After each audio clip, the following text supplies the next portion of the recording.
Hi guys. सो आज का leet code challenge ये है कि difference between one zeros ones and zeros in row and column.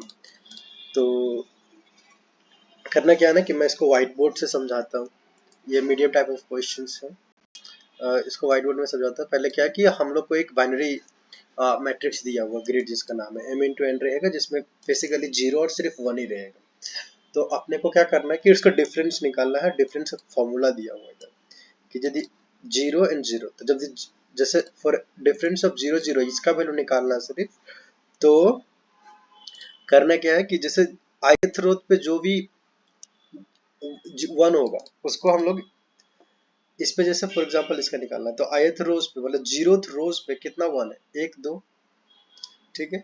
और कॉलम में कितना है, एक, और जीरो कितना है, एक और एक। मतलब क्या हुआ कि वन फॉर एग्जांपल जीरो पे निकालना। फॉर एग्जांपल यहाँ लेते हैं इससे, हाँ यहाँ समझाते हैं। सो फॉर एग्जांपल मान लो कि D of difference of zero और जीरो पे निकालना है, ठीक है।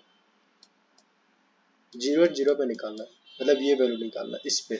तो आप लोग चेक करें कि वन वन रोज मतलब कि जीरोथ पे ये आई, ये वाला आई है जीरो, तो जीरो रो पे कितना वन है, एक दो, तो दो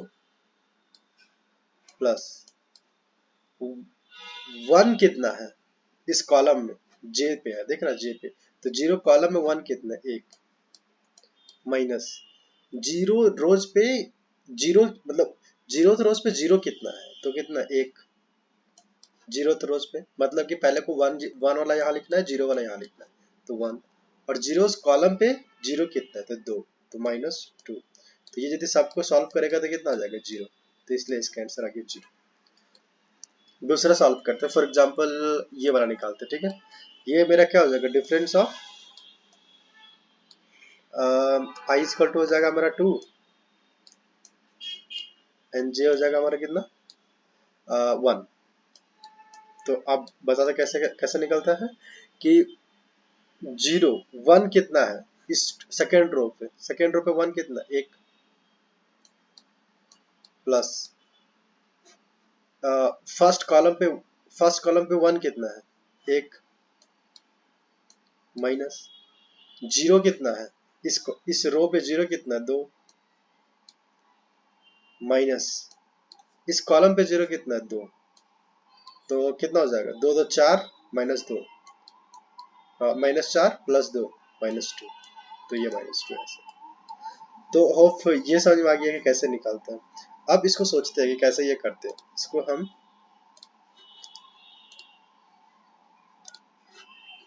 ऊपर करते हैं।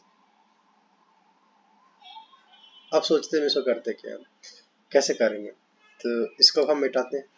सिंपल करना क्या, यदि ये देख रहे हैं कि ये टू वन, ये कैसे निकाल रहे हैं हम लोग, कि देख रहे हैं कि उस जीरो पे रो पे कितना है, तो सिंपल यदि इसको ब्रूट फोर्स ही सोचे, सिंपल ब्रूट फोर्स कि ये कैसे करेंगे। तो अपने को देख रहा है कि हम लोग को क्या ना कि ये चार तो वैल्यू निकालना, बोलो सही कि गलत, निकालना है चार तो वैल्यू। ये चार अपने को वैल्यू निकालना है, ये चार वैल्यू निकालना हम लोग को, तो क्या हो जाएगा। तो सिंपल क्या करेंगे, हम लोग एक वेक्टर बनाएंगे, एक एरे बनाएंगे, जिसपे हम लोग रो का वन काउंट करेंगे, रो का वन काउंट करेंगे, वन कॉलम का काउंट करेंगे, जीरो रो का काउंट करेंगे, और जीरो कॉलम का काउंट करेंगे। सारा को काउंट करके और हम लोग पहले रख लेंगे, सारा को रख लेंगे। उसके बाद क्या कि फिर से एक डिफरेंस नाम का एक वो बनाएंगे, एक मिनट, डिफरेंस नाम का एक वेक्टर बनाएंगे, सेम सेम साइज का, m इंटू एन साइज का, m इंटू एन साइज का ही बनाएंगे, और ये फॉर्मूला लगा देंगे। सिंपल। तो आप कैसे करेंगे, सिंपल मैं एज अ कोड कहते रहता हूँ, क्योंकि मेरे पास वो टचपैड नहीं है, तो फिर मैं अच्छा से बताता, इधर कोड करते रहते हैं। तो सिंपल करना क्या है कि पहले इस लोग को रो एंड काउंट कर लेते हैं कि रोज कितना है इसमें, ग्रिड डॉट साइज, इसमें कितना रोज आएगा, एंड कॉलम्स कितना है इस ग्रिड पे, तो grid of zero dot size. तो रोज कॉलम निकल गया। चलो फटाक से बोलो वेक्टर निकाल लेते हैं। वेक्टर ऑफ इंटीजर क्या क्या होगा? वन रो होगा जिसका कितना नंबर ऑफ रोज है उतना ही जीरो असाइन कर दिया। मतलब क्या किए कि एक वेक्टर बनाए,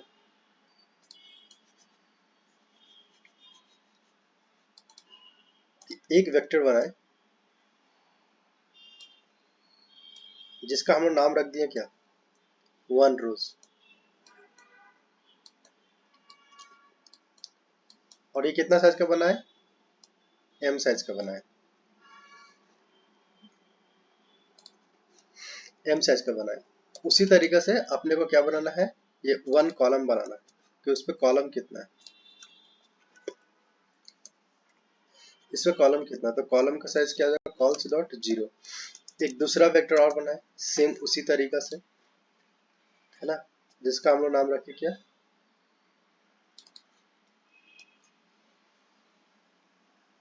इसका साइज एन रखे, कॉलम इतना, इसका नाम रखे हम लोग वन कॉलम।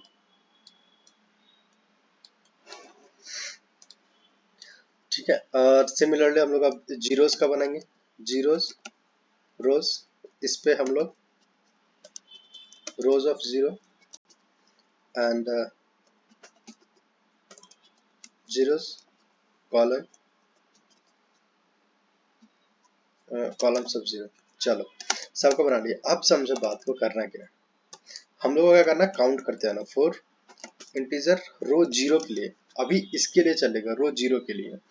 कब तक चलेगा? जब तक ये रोज है।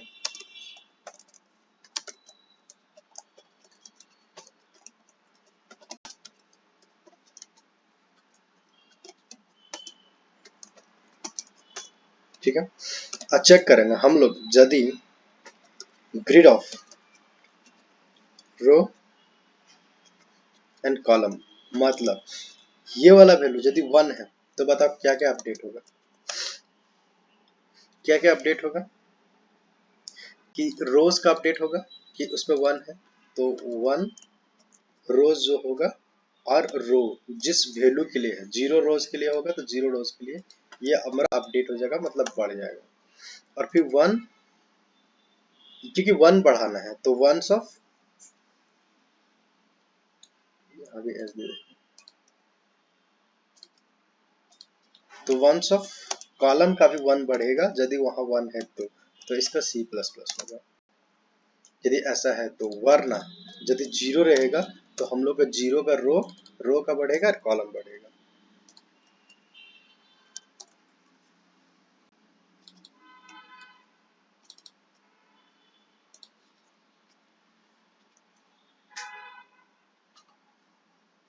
जीरो रोज बढ़ेगा तो यदि रोज बढ़ रहा है तो आर प्लस प्लस, सी तो सी प्लस प्लस।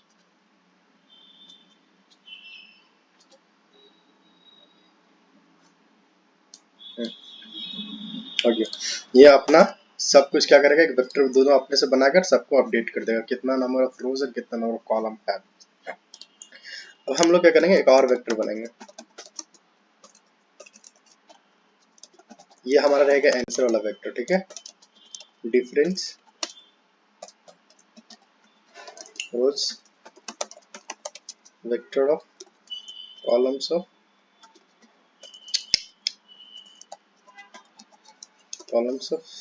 जीरो। अब product integer I equal to 0, I less than rows and I plus plus. For integer j is equal to 0, j less than columns and j plus plus.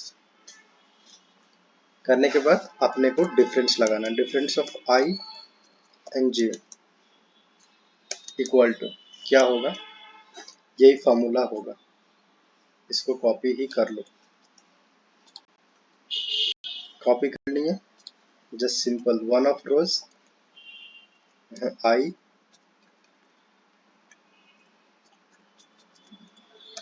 j।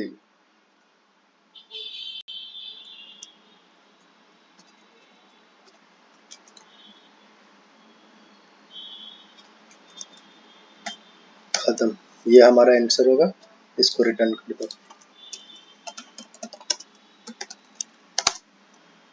बस। चल कर देख लेते हैं पहले ये, क्योंकि मेरे को कुछ प्रॉब्लम नहीं, क्योंकि ये क्वेश्चन अभी थोड़ा देर पहले हम इसको सॉल्व किए थे। ये क्या हुआ, यहाँ एक ऐसा छूट गया और कहीं कुछ है क्या? नहीं।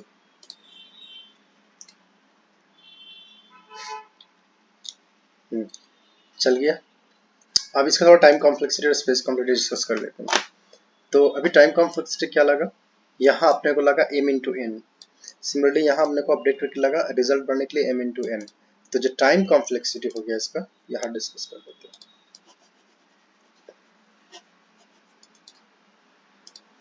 तो जो टाइम कॉम्प्लेक्सिटी हो जाएगा वो O of m into M, और स्पेस कॉम्प्लेक्सिटी क्या हो जाएगा, O ऑफ, क्योंकि देखो ये यदि m बहुत बड़ा रहा है, ये n बहुत बड़ा रहा, कोई में से एक बहुत बड़ा रहा, तो टाइम स्पेस कॉम्प्लेक्सिटी हो जाएगा m प्लस n, जो बड़ा रहेगा वही हो जाएगा।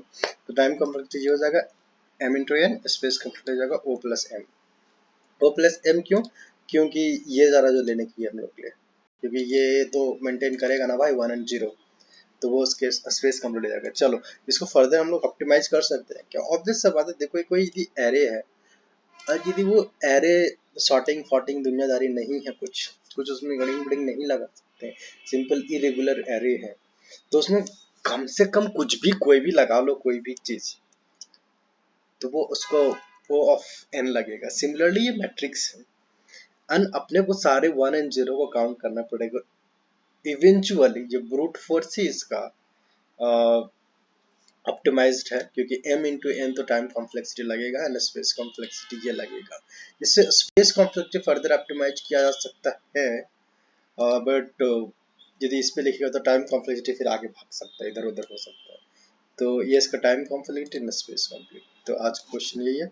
चलो इसको फटाक से सबमिट करके देख लेते हैं, ऑलरेडी मैं सबमिट किया था इसको पूरा, और ये हो गया, कोई तरह का इश्यू नहीं। चलो बाय बाय, कल अभी दूसरा लीड को चैलेंज देखते हैं।